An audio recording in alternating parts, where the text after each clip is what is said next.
Maayong hapon sa tanan. We praise God sa opportunity pod karon nga takna nga maka-share sa inyo sa pulong sa Ginoo. And if you have your Bible with you, atong abrihan ang atong Bible sa 1 John chapter 1 verses 1 to 4.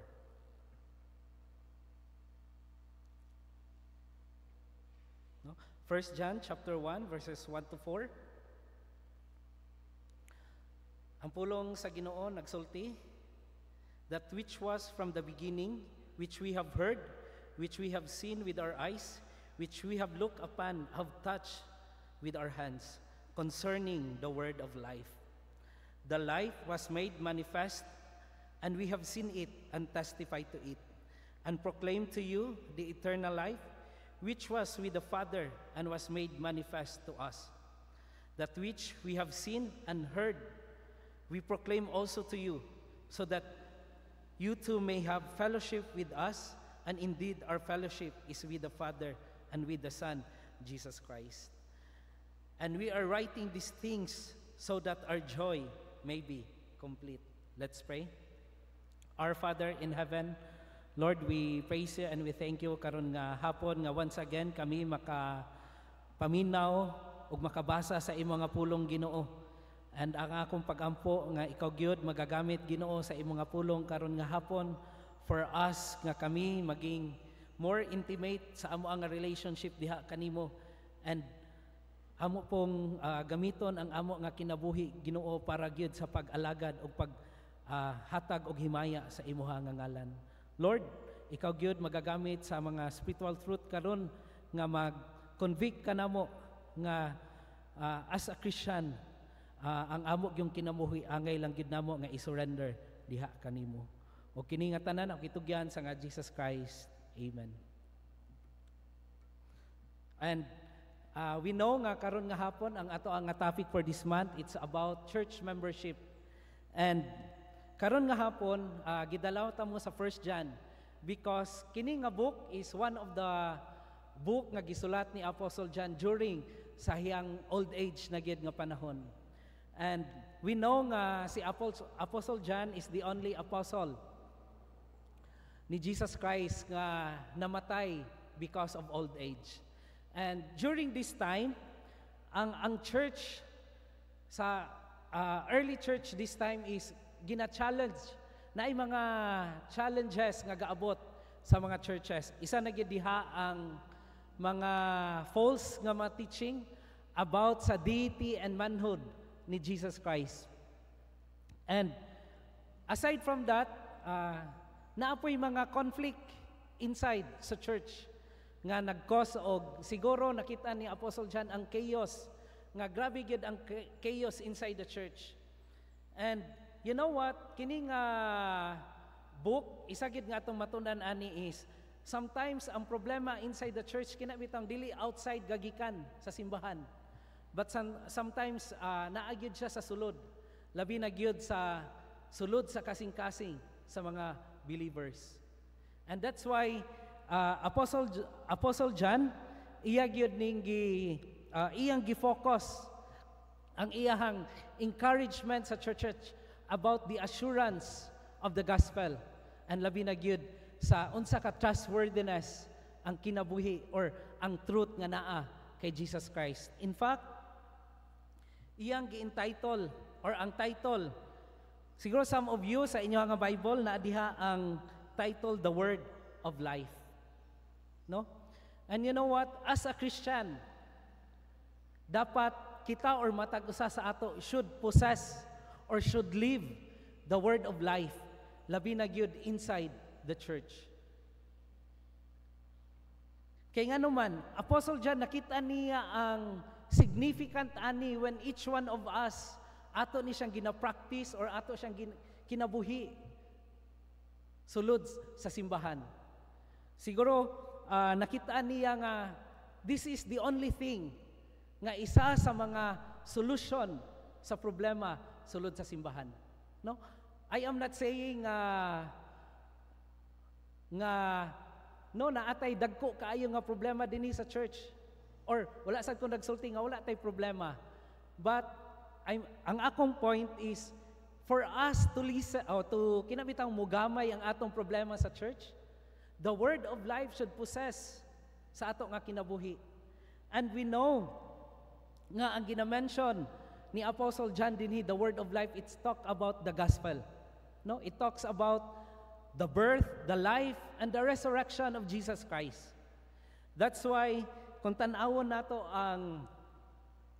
ang verse 1, Apostle John gimension niya ang iyang personal nga encounter towards Jesus Christ and also ang iyang nga experience toward Jesus Christ. Kaya nga naman, ingon siya, that which from the beginning, it talks about sa time nga iyang na-encounter o na-experience kinsa si Jesus Christ sa iyang nga kinabuhi. And nagamit pagid siya diha og mga personal niya nga mga makita nato ang iyang mga observation by using ang iyang nga mga senses. Ingon siya diha, which we have heard, which we have seen with our eyes, which we look upon, have touched with our hands, concerning the word of life. No? Iyang gipakita ang iyang gisulti diha ang iyang personal nga encounter o personal nga experience toward Jesus Christ. You know what? Just like Apostle John, no? Sa panahon nga, no, just like Apostle John, na siya sa iyang old age. Yet iyang gi-share ang iyang personal nga encounter o personal niya nga experience towards Jesus Christ. Kaya nga naman, because this is the only thing nga mag-cause kanato nga magpabilin sa atong pag-alagad o pagtuo diha sa Ginoo. That's why ang verse 1 nagsulti kanato about the essence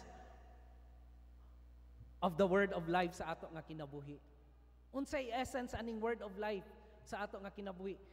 Sa passage nga atong gibasa sa verse 1, atong makitan diha nagamit siya og mga personal niya nga experience, personal niya nga encounter sa Ginoo. Kay nga naman, iyang ginatudlo kanato nga ang essence sa the word of life sa ato nga kinabuhi, it make us more intimate diha sa ato nga manluluwas.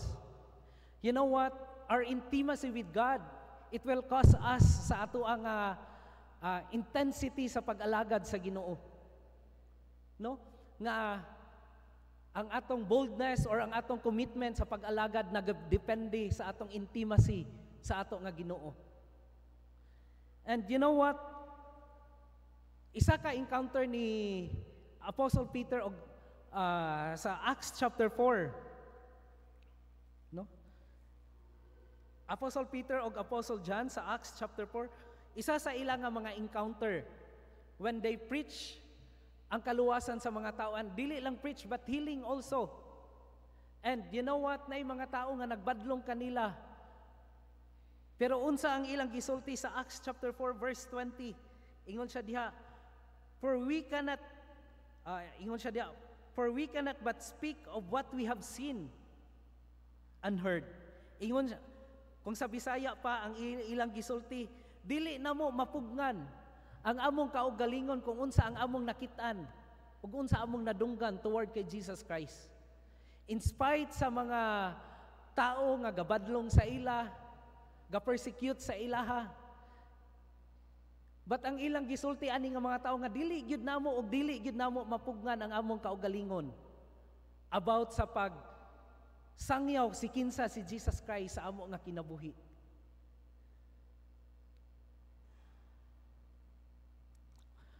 No, as a Christian, you know what? As a Christian, importante kaayo ang ato ang intimate relationship sa Ginoo.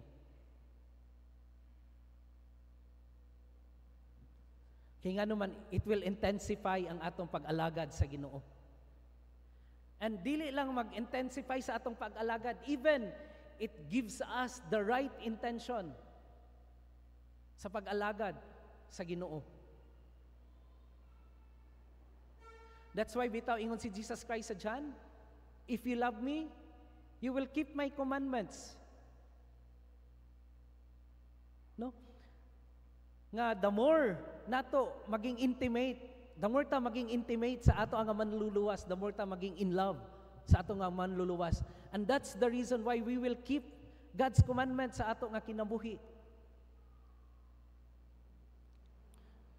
And you know what? Kini nga mga butang maghatag ka nato og kinabitang ginaunsa nato pag-treat ang mga ministry nga giintra sa ato sa Ginoo. Nagapakita na siya kung ginaunsa nato ang ato ang mga ministry or mga personal nato nga pag-serve sa Ginoo, nagapakita na siya kung unsa ta ka-intimate sa ato ang manluluwas. Maybe naa ka karon nga hapon, ang imong pag-alagad sa Ginoo dili na ing ana ka intensify. Or even man ang imong sulod sa imong kasing-kasing ngano naa ka dinhi sa sulod sa simbahan because for the sake na lang or nahimo na lang nga ritual sa ato ang pagsimba. No? Wala na'y gugma nga gaawas-awas sa ato nga kasing-kasing sa pag-alagad sa Ginoo. No, kung tanaw nato ang message sa special number ganina, ingon siya nga, Lord, no, it's not fit for a king, but mora gini ang akong mahatag sa imo to glorify your name.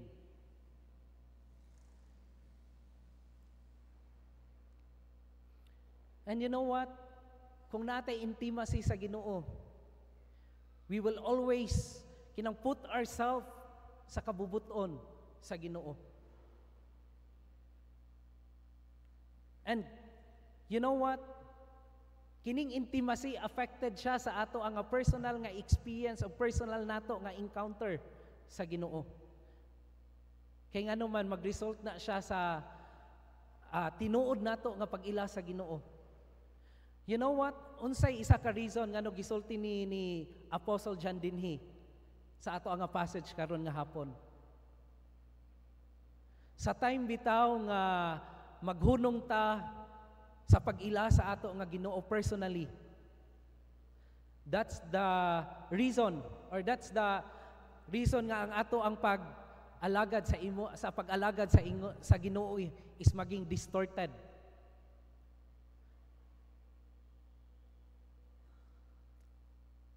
Ngano ang atong pag-alagad sa Ginoo dili na ing ana ka vibrant, ngano dili na ing ana ka soundful. Because ang problema is ang atong pag-ila sa Ginoo.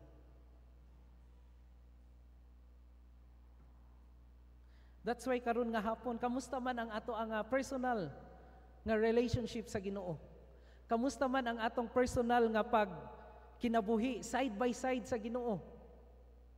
Kamusta man ang ato ang pag-alagad sa Ginoo? I hope nga kini nga kamatuoran maghatag kanot og spiritual conviction nga maging mas intimate pa gid ta sa ato nga Ginoo by knowing Him. That's why bitaw Apostle Peter nakita niya ang dako kaayo nga kahimuan sa pag-ila sa Ginoo. That's why he said sa 2 Peter 3:18, grow in grace and in the knowledge of our Lord and Savior Jesus Christ. Kay dako kay na siya kahimuan sa everyday nato nga paglakaw, pag-alagad o pagtuo sa Ginoo. And when we go sa ato ang mo na ang isa ka effect sa ato sa the Word of God or ang gospel sa ato nga kinabuhi. Ang essence niya is to have an intimate relationship with God. Second, nga iyang gusto i-point out sa ato. Ingon din si Apostle John sa second verse. Ingon siya, the life was made manifest and we have seen it and testified to it. And proclaim to you the eternal life which was with the Father and was made manifest to us. Gipakita ni Apostle John dinhi sa iyang personal experience, sa iyang personal nga encounter sa Ginoo, ang effect sa gospel sa iyang nga kinabuhi. No? Gipakita niya unsay effect aning gospel sa iyang personal life. You know what unsay effect ato makitaan dinhi? Iyang gi-demonstrate ang gospel sa iyang kinabuhi. You know what? As I study this passage, I learn nga aside from the Word of God, nga ang atong tool, kinabitang kay iyang gi-demonstrate, aside sa the Word of God, ang atong tool sa pag-share sa gospel sa uban, the second best tool nga atong magamit, nga naa sa ato, to share the gospel, is ang ato ang kinabuhi. Kinabuhi nga kinagyong redeemed people sa Ginoo. Kinabuhi gyud nga nakaangkon og personal nga relationship with Jesus Christ. No? And ingon siya diha, the life was manifested and we have seen it and testify to it. Iyang gi-demonstrate, iyang gipakita sa iyang kinabuhi. Kay nga naman, living a life nga luwas gyud, dako kay siya kahimuan sulod sa simbahan. Nga naman, it will be a witness. It will be aside a witness, mapod niya siya ang result. A role model sa kinabuhi nga luwas. No? Mahimo siya nga role model and witness sa kinabuhi nga luwas. Though, ingon magid ang Bible nga, we cannot judge the person sa iyang outward appearance. But you know what? We could see ang iyang relationship sa Ginoo, the way he acted inside the church, the way he showed himself inside the church.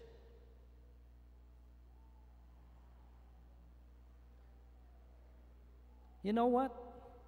To show nga anak kay concern sa imong kauban inside the church is to live a life na kinang iya gid sa Ginoo. No? And we heard a lot of testimony nga daghan kay gigamit ang Ginoo nga kinabuhi. Nga kinabitang by living an example, by living a life nga luwas for others nga they could come to know God personally pod sa ilang nga kinabuhi. No? And you know what?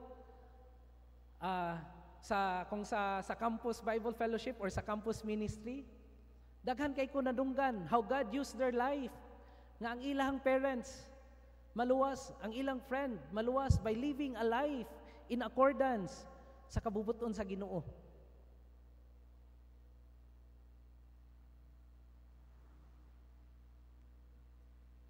That's why bitaw ang ato nga kinabuhi, ingon ni Apostle Paul, we need to present it sa Romans chapter 12, holy and acceptable as a reasonable service sa Ginoo. Kay nga naman dako kay kahimuan when each one of us magkinabuhi nga iya gid sa Ginoo. Kinabuhi nga luwas, kinabuhi nga nakaangkon gyud o personal relationship with Jesus Christ. Aside ana, no, ang effect iyang ipakita sa iyang kinabuhi. Ang effect pagyud sa iyang kinabuhi is to proclaim it to others. Dili lang ikinabuhi but proclaim it, kay ngano ingon siya diha. And proclaim to you the eternal life. Iyang gina-proclaim sa uban kung unsa ang kinabuhi nga iyang naangkon diha kay Jesus Christ. That's why kung tan-awon bitaw nato ni ang verse chapter 2, ang effect niya sa ato nga kinabuhi, the effect of the Word of God in our life is the quality of life that we're going to live on dinhi sulod sa church. The quality of life nga atong ginapakita sa uban, the quality of life nga atong ginaspend on while living here on earth.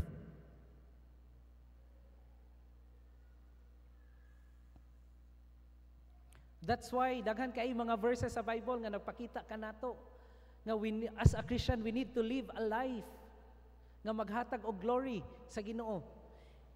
No, isa diha Matthew 5:16, let your light so shine before men that they may see your good works and glorify your Father which is in heaven. No? Imong giipakita ang kahayag sa imong nga kinabuhi. Dili aron makitaan kung unsa ka maayo, ingon siya diha. Dili para makitaan kung unsa ka maayo, yung good works, but unsay reason that they may see your Father which is in heaven. Kaya nga naman, you know what? Sayon na baigid kaayo nga magpakita ta og kinabuhi nga maayo. No, dali ra kaayo magpakita nga ikaw maayo. Pero ang kinabuhi nga gusto nimo ipakita ang Ginoo sa imo nga kinabuhi is a different kind of life. Kaya nga naman, kini nga kinabuhi dili lang pinaagi sa istorya, but kinabuhi nga pinaagi gyud sa pagkinabuhi. Even bisag ikaw ra isa. No? Bisag walay tao nga gatan-aw sa imo, or when you are alone, imo gyung ipakita kung kinsa ang Ginoo sa imo nga kinabuhi. And mao na siya ang isa ka effect diha sa kinabuhi ni Apostle John. And you know what? This life nga iyang ginasulti sa ato, nga gina-demonstrate, gina-proclaim kung unsa ang gospel. Nagpakita ni siya nga kinabitang unsa ka vibrant ang sulod sa simbahan. Kung matag usa sa ato, we're trying to live ing ani nga klase nga kinabuhi. No? That's why pangutanan ako karon nga hapon. No? When people look at your life, or kung ang mga tao magtan-aw sa imo nga kinabuhi, unsa ang ilang makit-an? Ang imo bang kinabuhi ba nga klase sa kalibutan? Or kinabuhi nga iya gyud sa Ginoo?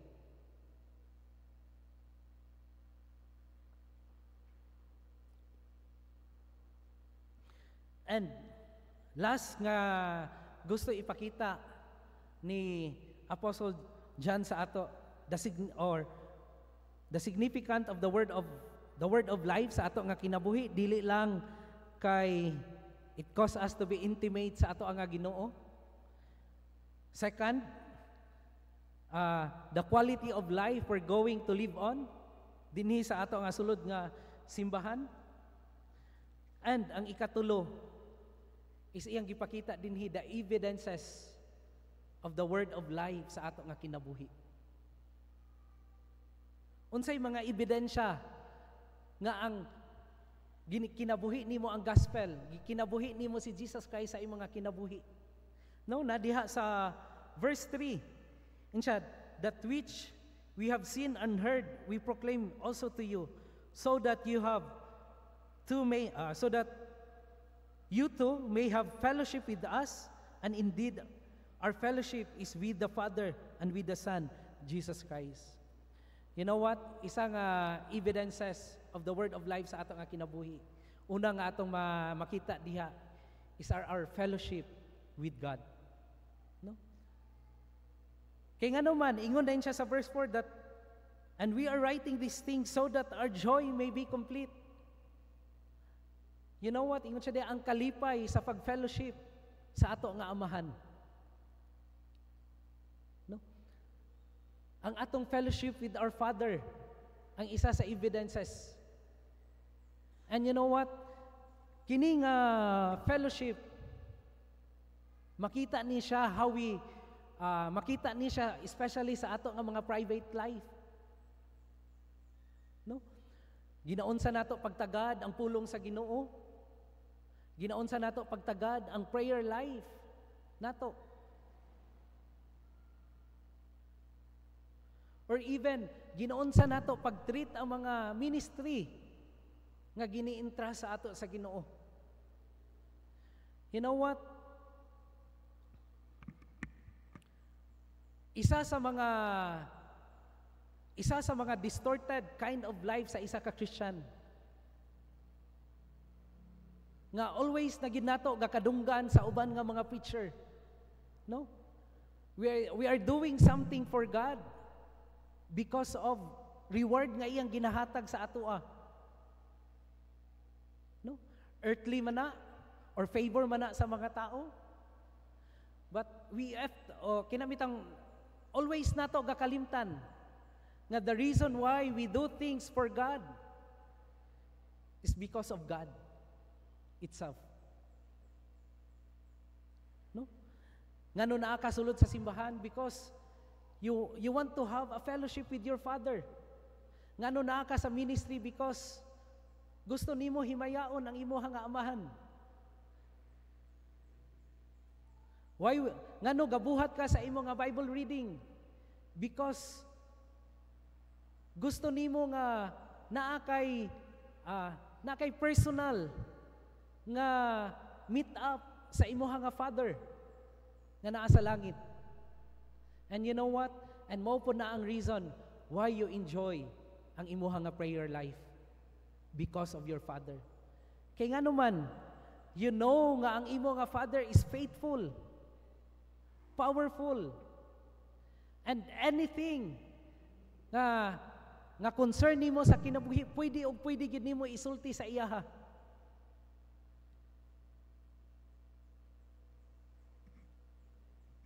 The fellowship of our Father, ang isa sa evidences of the word of life sa ato nga kinabuhi. You know what? Ngano dili ka ga-enjoy sa imo nga Christian life? Maybe ang isa ka rason na kay sayop nga tinguha sa pag-alagad sa Ginoo.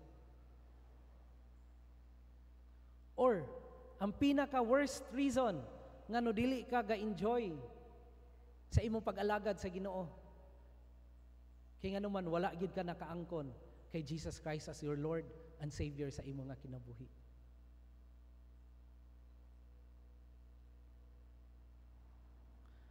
Kaya nga naman, if you receive the word of life, ang una gid niya nga effect sa imo nga kinabuhi, or ang isa gid ka evidence nga makita sa imo nga kinabuhi is to have fellowship with your Father or with our Father nga naa sa langit. Second, nga iyang gipakita dinhi sa ato. Ingon si Apostle John diha, that which we have seen and heard, we proclaim also to you, so that you too may have fellowship with us. Unsa ang isa nga effect nga iyang gipakita sa ato diha is to ang fellowship with co-believer.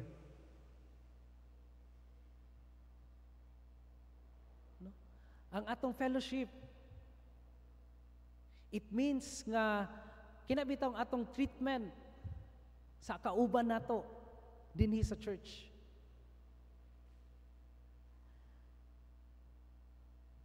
You know what? There's one thing nga pwede nimo mabuhat with a great impact sa uban. Basi gani sa imong tapad karon, basi gani wala ka nakaistorya or wala manggaling ka nakapangamusta sa ila. You know what? Isa ka dako nga pwede nimo mabuhat sa isa ka nimo nga co-believer. By asking them kung kamusta na sila sa ilang nga kinabuhi. No? By asking lang kamusta na ka? Dako na kayo na nga comfort, dako na kayo na nga pag-reach out sa imong kauban. Nagapakita na siya nga you are so interested sa imo ang kauban dinhi sa church. That's why No, I really appreciate no na mga nanay nga always gyud ga pangamusta sa ako, kamusta ka? Kamusta ang imo nga ministry? And you know what, dako kay na siya nga impact sa ako nga kinabuhi. Dako kay na siya ang kahimuan nga kinabitang ma-encourage ka nga magpadayon sa pag-alagad sa Ginoo. Because there are people nga gatan-aw sa imo. Og they are so concerned about sa imo nga Christian walk diha sa Ginoo. Fellowship with co-believer. You know what? Usahay manggod, gina-take for granted nato ang ato ang mga kauban sulod sa simbahan. Tungod kay always na nato sila makitaan, always na nato sila or dili nato gakabalan ang ilahang mga struggles. That's why we take for granted for them nga murag wala lang sa ato kung makita nato sila sulod sa simbahan.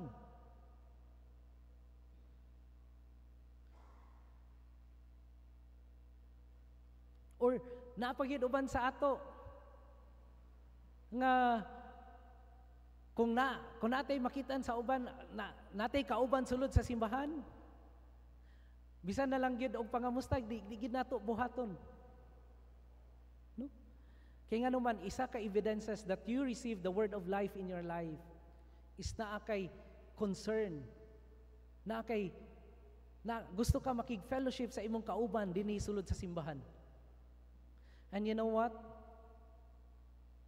Having fellowship or na kay personal nga interest sa imong kauban sulod sa simbahan, dako kay na siya og tabang para sa amo nga mga pastoral staff. And dili lang na tabang sa amo, actually dako kay na siya kahimuan sa ministry nato dinhi sa church.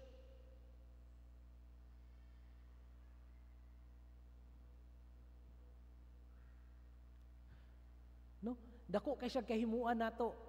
Labi na gyud nga kita gusto gid ta nga ang atong church mahimo nga vibrant. Gusto gid ta nga ang atong church magpadayon sa pila pa gid ka tuig. Gusto kita nga ang atong church maging known. Then, ang pinaka the best step nga atong buhaton is to have concern sa atong kauban. No? Dili lang kay usay ang akong pasabot ani nga concern dili lang sa usay ang atong concern magyud kay kung wumiso ka, wumiso ra pod imong concern. Kung young people ka, young people ra pod imong concern. But let's try to be kinabitang kinang maging concern sa tanan gyud, sa bata man na, sa young people man na, sa mga young professional man na, even sa wumiso.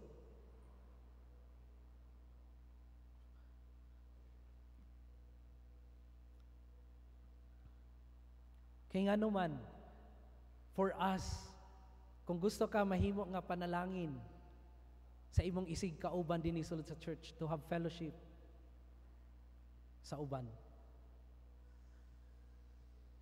Kaya nga naman, even ang Ginoo nagsulti nga as human we are, dili nato kaya nga kinang isarata. We need each other. Busa bitaw ang Bible nag-encourage ka nato to lift up one another, encourage one another, to pray for one another.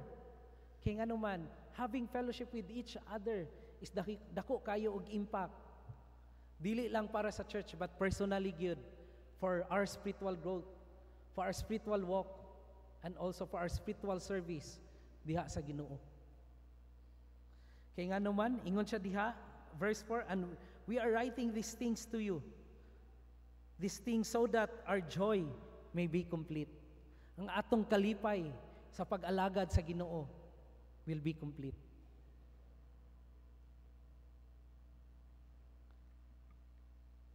No? And you know what?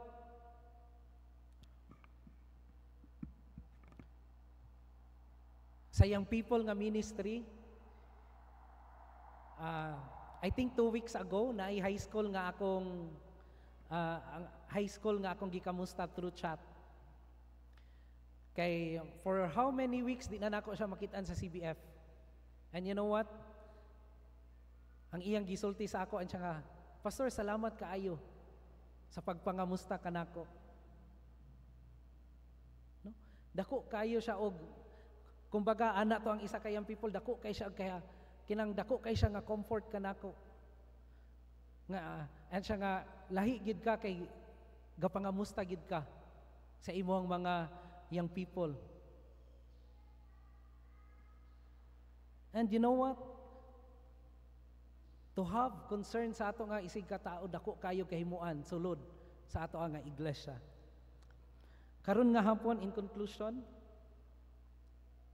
no? In conclusion karon nga hapon, if you want to have a vibrant Christian walk, if you want to have a soundful Christian service diha sa Ginoo,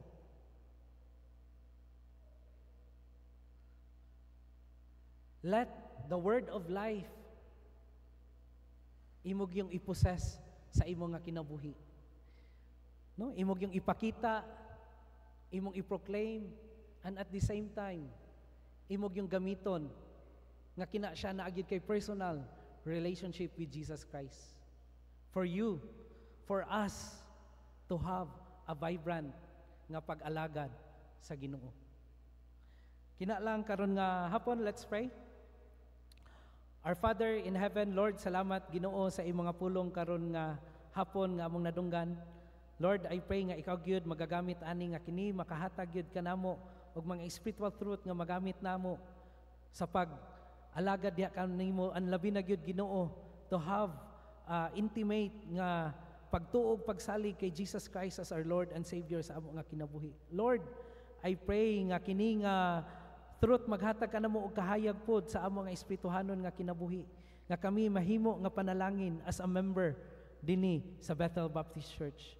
Lord, I pray nga kini nga truth maghatag pod kanamo og kalipay samtang kami nagahulat Ginoo sa imong nga pagbalik dinhi sa kalibutan. Lord, we pray nga ikaw gyud magagamit sa imong nga pulong karon nga hapon nga maghatag kanamo og spiritual truth nga mahimo gyud nga spiritual food sa amo nga kinabuhi. Ug kini nga tanan ang itugyan sa ngalan Jesus Christ. Amen.